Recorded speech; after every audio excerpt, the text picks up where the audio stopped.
Ya oficialmente este equipo tuvo de todo.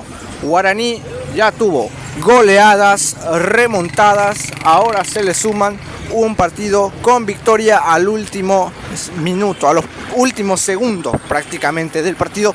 Guaraní le ganó 1-0 a Atlético Tembetarí con 10 jugadores y con un gol al 96 de Diego Fernández, con todos los condimentos para hacer una victoria importantísima, porque además de que nos deja en la punta, le ganamos a un rival contra el cual Cerro empató, contra el cual Cerro dejó puntos. Entonces nos quedan dos partidos más que van a ser para mí de los más complicados, que son contra Sportivo Ameliano y contra Recoleta. Menos mal, el de Ameliano nos agarra un poquito mejor porque Ameliano no viene en un muy buen momento. Y Recoleta, bueno, se comió 2 de Cerro, así que no sé qué va a ser de ese partido. Vamos a ver qué onda ahí con Recoleta. Con Ameliano me veo un poquito mejor porque venimos a ganarle 4-1 con Humberto García, que para mí es un DT que me gusta mucho, y con Roberto Nani, que por más Nani que pueda hacer, sigue siendo inexperto.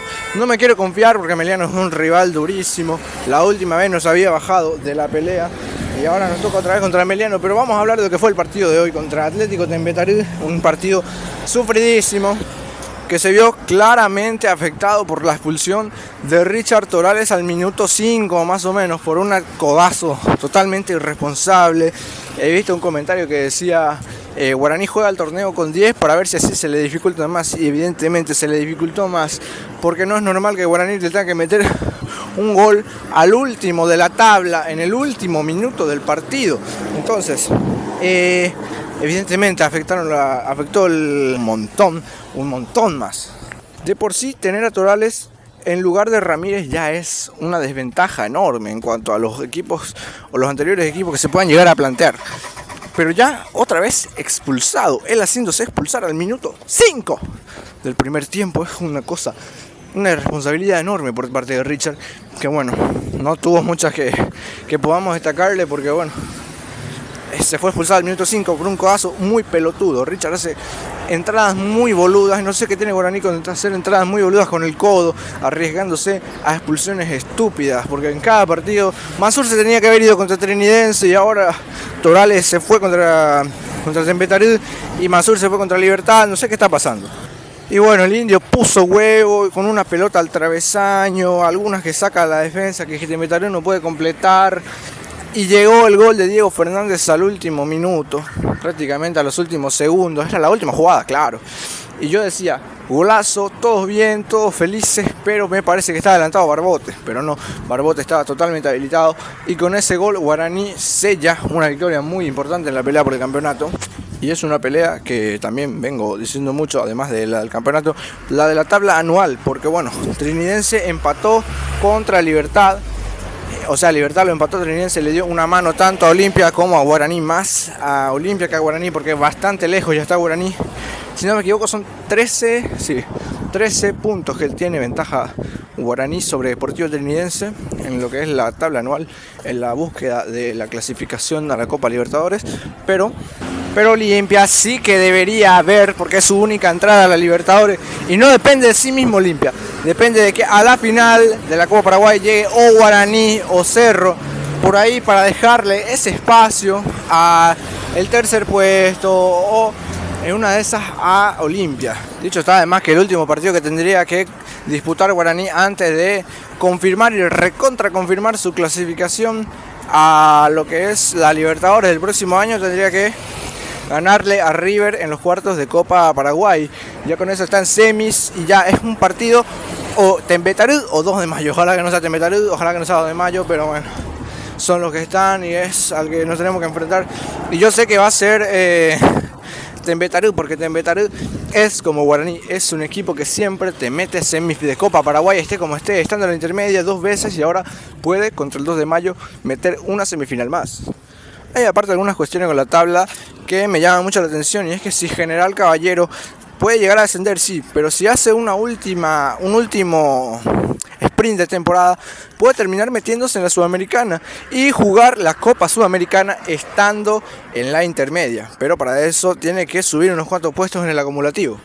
Entonces, si la idea está clara, que la que dijo Marino, que la idea de Guaraní en esta clausura y en este final de cierre de año es ganar 2 títulos, está perfecto, Copa Paraguay y torneo clausura. Ojalá que sea así, aunque sea que nos vamos a llevar la Copa Paraguay para tener el derecho a disputar un tercer título que podría ser la Supercopa, que ganando o la Copa Paraguay o el clausura tenemos el derecho a disputar la Supercopa, y la Supercopa se juega, o nos la acreditan a nosotros, que creo que no va a ser porque Libertad salió campeón de un torneo y no nosotros, o la jugamos contra Libertad y sería una final mano a mano contra Libertad.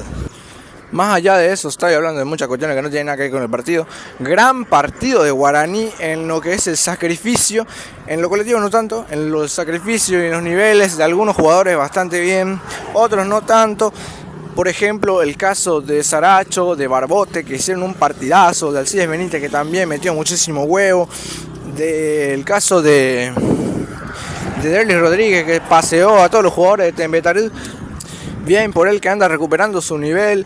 Algunos que están ahí en el medio, como puede ser Luis Martínez, como puede ser Fernando Fernández, que no tuvo muchas, tuvo un disparo de fuera del arco, que no pasó muy lejos, un pase que lo deja solo a John Sánchez también, que tampoco queda muy lejos, y así tuvo unas cuantas Fernández. No está en su mejor nivel todavía, pero no es lamentable el partido que hizo, porque de verdad la pelota que le mete a John Sánchez no tiene sentido.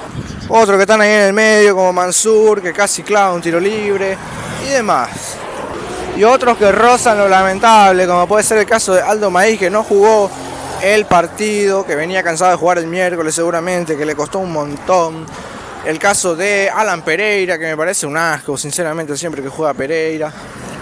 Está un nivel por abajo de lo vergonzoso, el nivel de Pereira. Y bueno, ojalá que vuelva Ramírez. Y sinceramente, si Pereira vuelve, no me molestaría tenerlo ahí. A Centurión, el mago Centurión, un pibe de la reserva, no reserva, de las inferiores, que es muy bueno. Y vamos a ver qué onda con él, porque Pereira no va más. Evidentemente tengo que hablar del que entró, Diego Fernández, el hombre de los goles importantes, que yo decía, y yo me encargo, que si Guaraní no empataba el partido, yo iba a ser el primero en tirar la frase y echarle en cara a Diego Fernández lo que él mismo había dicho, lo de que esperemos un Diego Fernández mucho más intenso las bolas, le iba a decir, pero no, me cerró la boca, porque hizo un gran partido cuando le tocó entrar, y vamos a ver si tiene más oportunidades, porque evidentemente a un equipo de Guaraní, al que si hay algo que le falta es alternativas, Diego Fernández en buen nivel en el segundo tiempo, por John Sánchez, de pronto si el ecuatoriano no hace un buen partido, es algo más que valioso para el equipo. En cuanto al trámite, la pelotudez de Torales mandó todo al mazo, pero en el momento no se fue todo tan al mazo. Primero empezó a atacar Guaraní, se dio cuenta que era el que tenía que empujar y Tembetarí se replegó, pero luego Guaraní se cansó y empezó a salir Tembe, que estuvo mucho más cerca del gol que Guaraní, a pesar de que Guaraní era mucho más claro teniendo la pelota. A la hora de profundizar era mucho más peligroso Tembetarí, entonces casi mandan una pelota que creo que va al travesaño. Y nada, Guaraní se salva de ese 1-0 que nos habría dilapidado totalmente, porque no veía yo cabida de que esto se remonte, porque era muy complicado. Además por el tema del calor, que yo sigo insistiendo con el tema del calendario, el tema del calor, porque si en un partido en el que se juega la punta el líder, lo pones a jugar a las 5 de la tarde abajo del sol, evidentemente le va a costar más que a Cerro Porteño, a que lo pones el viernes en la Nueva Olla. Y esto, quieras o no, también hace plantear a la gente si ir a ver el partido o no, porque van a estar abajo del sol 90 minutos también, 2 horas más o menos. Es prácticamente lo que van a estar, porque los 90 minutos del partido y luego están los 30, los 15 del primer tiempo y los 15 antes de llegar a la cancha y luego te va, entonces es todo un tema. En el segundo tiempo pasó lo mismo, que Guaraní salió más peligroso, pero luego Tembetarí empezó a responder también. Y ahí estaban, entre que uno se lo llevaba y el que uno se lo quería llevar puesto. Y bueno, al final, en la última, decía que terminó marcando Diego Fernández un gol, luego de que en una jugada anterior Sebastián Saracho mandara un cabezazo que sacaba Cantero. Y yo decía, la puta que los parió, al arquero de Tembetarí, que es buenísimo, innegable, que Canteros es un excelente portero. Creo yo que con Charpentier, con Esteche y con Líder Cáceres van a hacer lo que se van a ir de Tembetarí, se van a tirar del barco cuando termine la temporada. Y bueno, llegó el gol de Diego, ganó Guaraní 1-0, minuto 96. Esto yo lo decía, en un partido en el que Alcides Benítez se queda totalmente sentido y lo atienden por un largo tiempo. el árbitro adiciona 7 minutos. Y en un partido en el que no se cortó casi, como fue contra Trinidense, el árbitro agregó 7 minutos también. Entonces acá se dio la justicia. Guaraní ganó al minuto 97 casi, con un gol en la hora, de cabeza sobre la hora, al minuto 96-97. Lo mismo pasó en la cancha de Santísima Trinidad, que Guaraní se lo empatan en el 97-96, de cabeza sobre la hora. La diferencia es que en este sí estaban correctos los 7 minutos de adición. Yo te habría pedido 8 incluso, pero en el partido contra Trinidense no pasaba de los 5. Entonces es una cosa que duele, porque son 2 puntos que no podrían estar teniendo. 3 puntos arriba de Cerro ahora, pero estamos 1 encima. Eso, 1 punto encima nos saca campeones. Además todavía nos falta el duelo directo, en el que yo pido que le ganemos 2-0. ¿Por qué? Porque si le ganamos